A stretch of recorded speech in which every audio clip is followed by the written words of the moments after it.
On this super review, let's take a look at the Etymotic ER2 extended response.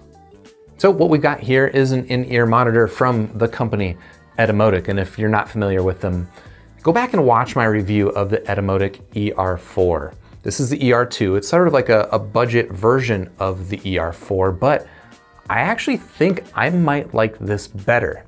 So when I reviewed the ER4XR, I really love the tonality of it. I thought the treble on it was basically faultless, but overall I just kind of found it a little bit two-dimensional sounding. And now here with the ER2, this is a much cheaper IEM. This is around $160, although you can find it for around $120 now. And the big difference here is not so much in the tuning, the difference is in the driver technology. So the ER4, it is a balanced armature, a single balanced armature. And I think that's kind of why it sounds a little bit two-dimensional. But here with the ER2, Etymotic has gone with a dynamic driver design. And I'm hopeful that that is actually gonna make me prefer this sound. Will I though? I don't know. Let's go ahead and open it up. We'll find out what we get in the box of the ER2 extended response. And then I'll come back and I'll let you know, what do I think of this compared to the ER4? And what do I think of this compared to some other IEMs in this price range?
All right, so I've spent about a week listening to the Etymotic ER2XR.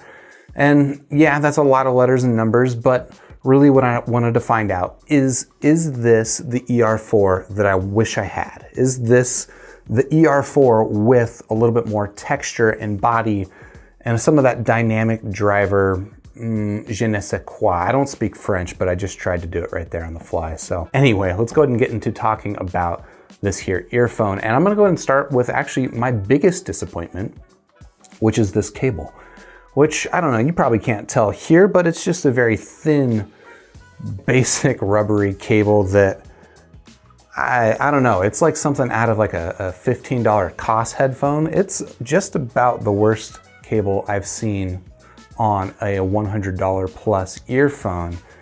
Although maybe worse is the wrong phrase, because there's actually no problems with it. It totally works fine. In fact, it seems to have fewer issues with microphonics than the much nicer cable that comes on the ER4XR.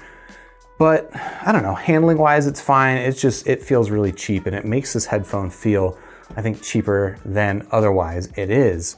Because you get into the buds, and these buds are actually, they seem to be made out of the same material as the Etymotic ER4s, which that's like a $300 headphone or earphone. So here for around $120 to $150, you're getting that same build quality at least in the part that counts. The cable, not so much. Well, you can replace the cable if you want. Etymotic sells the nicer cable that you get with the ER4, but it costs around 50 to 60 bucks. So if you care about that sort of stuff, factor that in. Otherwise, I don't know, what else can I say about the build?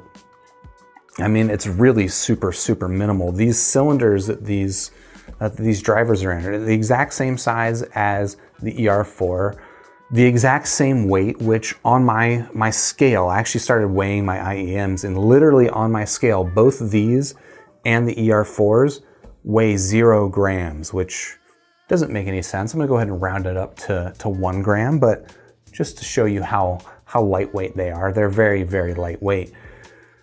Now the elephant in the room is the Etymotic fit, and it's definitely gonna be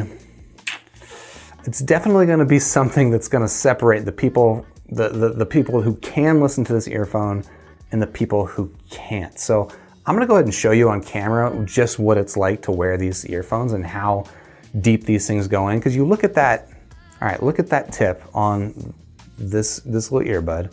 That entire thing is going to go into the inside of my ear, not just like past this little, I don't know what you want to call this little nubbin. It doesn't just go past that, it goes into my ear. So these are very deep fitting IEMs, and for a lot of people, that's actually the appeal, but I think it's also for a lot of people a big turnoff, and I can definitely understand why.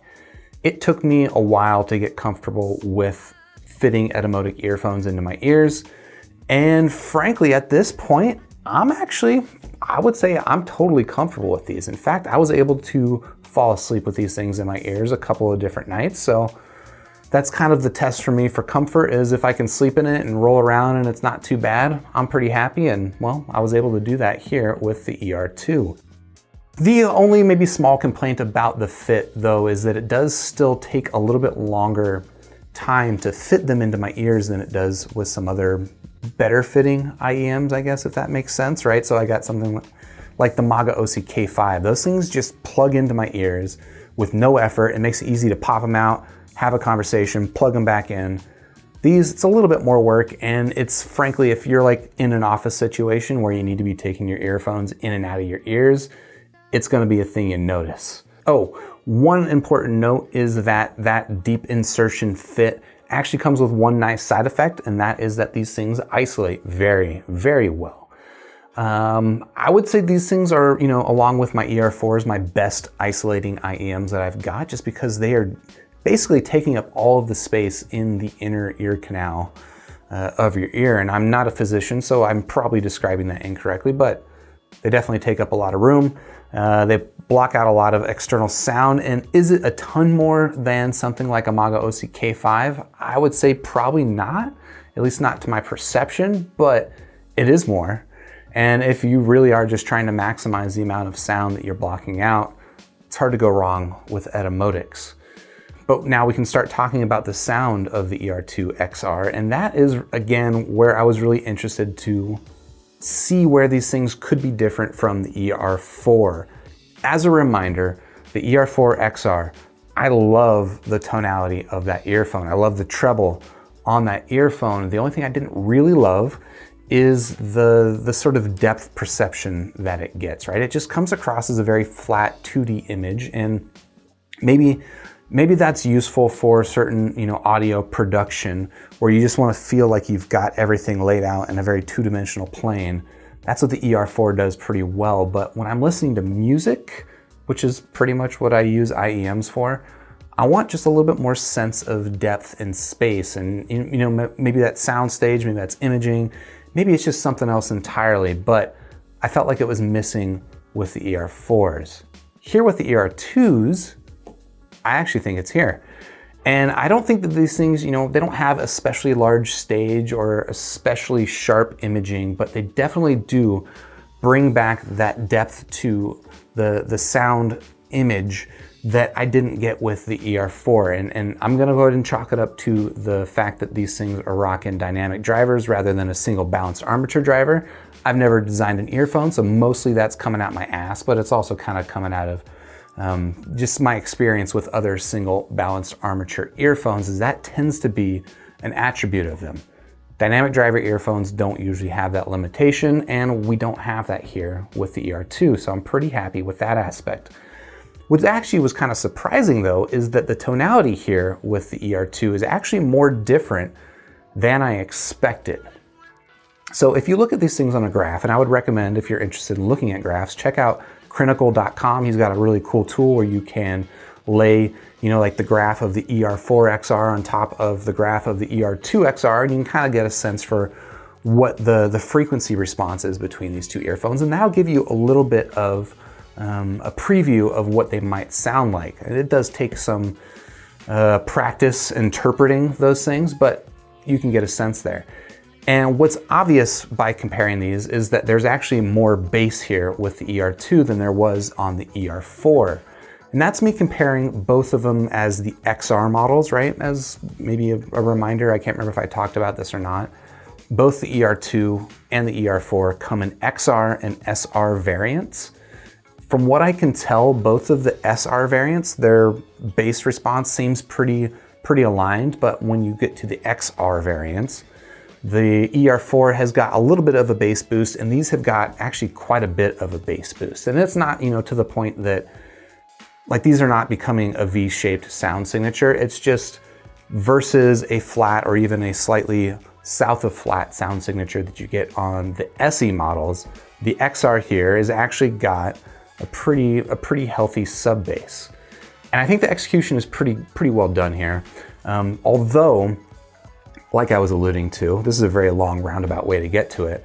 As I was alluding to, that increase in the bass actually has more effect on the tonality than I expected. It overall kind of makes the earphone sound warmer than the ER4, as well as slightly dark, frankly. Like, I think that the bass, I don't want to say that it crowds out the treble, because it doesn't do that. It's just, it makes it so that the treble has a harder time shining the way that it does on the ER4. And there also might be some differences in the tuning of the treble that's also contributing to that. And so maybe it's not fair for me to pin that entirely on the bass, but overall, I would say that this is a warmer sounding earphone than the ER4, as well as a slightly darker sounding earphone, which was interesting. I think that it still comes across as a very neutral sound.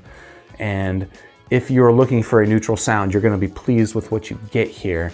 If you're looking for a V-shaped fun sound, you're not gonna get that here, but I don't think you need a V-shaped fun sound to get a fun sounding earphone. I think these things sound pretty fun as is, but I don't know, what was I even talking about? I don't know. I think if I were to really complain about anything in the tonality here, it is I could deal with a little bit less of that bass and a little bit more treble, especially sort of in the extended treble regions, but that's me being greedy, because as is, I'm actually pretty happy with the way that the ER2XR sounds. Another modern earphone that I can compare these things to is the Tin Hi-Fi T4, which, if you find these things on sale, they're about the same price as the T4, so I think a worthy comparison. And I think in direct comparison, head to head, it's very clear that the Tin Hi-Fi T4 is a brighter sounding IEM, and these are definitely a warmer sounding IEM. I think that the treble on the T4 is not especially, like, it's not sharp, it's not as forward as it was on some of the other Tin Hi-Fi T lines. But in head-to-head comparison here with the ER2, I think that the treble is definitely stronger on the T4. I think the bass is also, even though if you look at them on a graph, again, check out Critical's site, even if you look at them on a graph, the bass seems to line up pretty evenly between the ER2 and the T4s. But I do think that there's two differences. One, the bass actually comes across less for me on the T4s, and it's probably because of that added upper mid-range and added treble presence that you get on the T4. But also, I just think that the bass is actually a little bit tighter and better executed here on the ER4. It's the ER2. Yeah, I don't know, it feels tighter, and generally I prefer the sub bass here, even if overall I think there's a little bit too much of it here, whereas I like the amount of it on the T4. So as you can see in this comparison, it's not like clear that I like one better than the other, but for the most part, I think I have fewer complaints here with the ER2, and most of it's gonna come down to just the strength of the definition and the depth in the sound. I think the ER2 does that better than the T4. So out of 5 stars, I'm gonna give the Etymotic ER2XR a very solid 5 stars. And if that sounds surprising, don't be so surprised. These things are almost the Etymotic ER4 that I wanted, but at half the price. You know, I don't think the tonality is quite as good as what you get with the ER4. Maybe I'm being picky, but for me, I prefer the tonality and the treble response of the ER4, but I do quite like what I get here. I like the depth of the sound here, the dynamic driver punch. It's really quite well executed. And while I know the Etymotic fit is a bit of an acquired taste, I gotta say, I've probably acquired that taste. I don't know. They fit me well, they're comfortable for me, and you know, if you're worried about it, I think you can get used to it. If you're dedicated to it, you can get used to this fit. If you're afraid of this fit and you don't want to touch this fit, I would avoid it because, I don't know, it's definitely something. But if you really want to dedicate yourself to this, you can get used to it. You can do what I did. If you're interested in checking out the Etymotic ER2XR, of course, I've got links in the description down below this video, and while you're down there, you can hit the like button for the video if you liked it. You can subscribe to the channel, and then I'll see you on the next super review.